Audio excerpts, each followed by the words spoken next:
আর কয়েক ঘন্টার অপেক্ষা। তারপরে শাস্ত্রমতে এক পক্ষের জন্য অন্তরালে যাবেন জগন্নাথ দেব। তার আগে বুধবার শেষবারের মতো ভক্তদের মাঝে ধরা দেবেন তিনি। তার রাজকীয় স্নানযাত্রার জন্য দীঘার জগন্নাথ মন্দিরে তৈরি হয়েছে মণ্ডপ, যেখানে বিশেষ উপাচারের মধ্যে দিয়ে জগন্নাথ, বলরাম ও সুভদ্রা স্নানযাত্রা হবে। রাতে গজব এসে ভক্তদের সামনে ধরা দেবেন জগন্নাথ। তারপরেই অন্তরালে চলে যাবেন তিনি। বস্তুত বুধবার শেষবারের জন্য ভক্তদের দর্শন দেবেন জগন্নাথ। তারপর একেবারে 26শে জুন মন্দিরের দরজা খুলবে। বুধবার হুগলির মাহেশেও স্নানযাত্রা অনুষ্ঠিত হবে। কলকাতার ইস্কনে স্নানযাত্রা রয়েছে বুধবার দুপুর 3:30টায়। রবীন্দ্র সরোবরের কাছে নজরুল মঞ্চে অনুষ্ঠানাদি রয়েছে। পুরীর জগন্নাথ ধামের আদলে তৈরি দীঘায় জগন্নাথ মন্দিরের দ্বারোদ্ঘাটন হয়েছে গত অক্ষয় তৃতীয়ার দিন। এইবারই দীঘায় প্রথমবার গড়াবে জগন্নাথ দেবের রথের চাকা। পুরীর মতো সমস্ত রীতি মেনে বুধবার জগন্নাথ দেবের স্নানযাত্রা হবে। শাস্ত্রমতে এরপরই তার জ্বর আসে, সেই কারণেই জগন্নাথ দেব চলে যান অন্তরালে।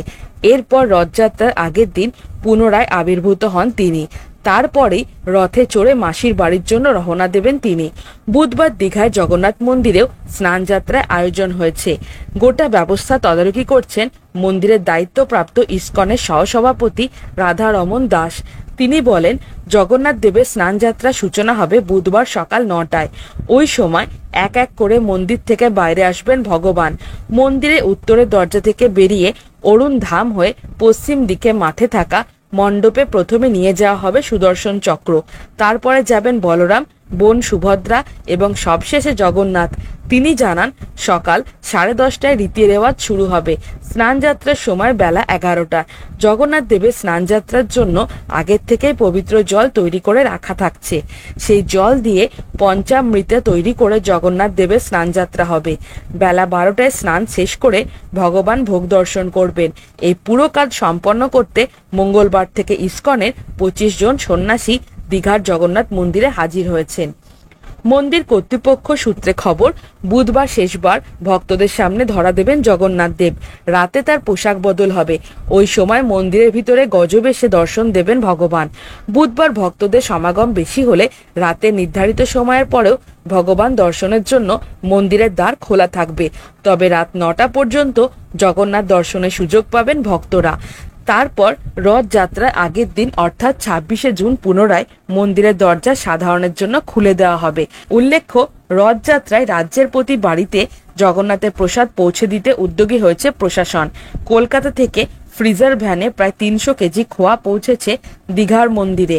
ইসকনের কলকাতা শাখার সহ সভাপতি রাধারমন দাসের নেতৃত্বে সন্ন্যাসীরা বিশেষ নাম সংকীর্তন করে।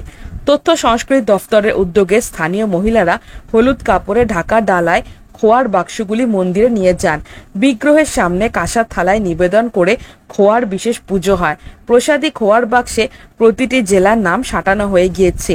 মূল মন্দিরের ভিতরে গোটা পর্ব তদারকি করেন পূর্ব মেদিনীপুরের জেলা শাসক পূর্ণেন্দু মাঝি।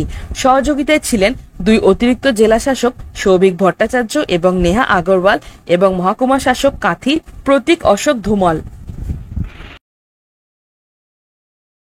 হ্যালো ফ্রেন্ডস, আমি জয়িতা। আপনারা দেখছেন বুক অফ নলেজ চ্যানেল। আপনি কি খাদ্যরসিক বা ভ্রমণ প্রেমী? তাহলে নিচে দেওয়া ডেসক্রিপশন বক্সের লিংকে ক্লিক করুন।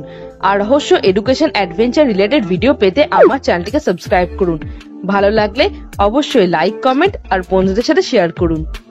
তো বন্ধুরা, আজকে আমার টপিক ভালো লেগে থাকলে চ্যানেলটিকে like, comment, share and subscribe করতে ভুলো না।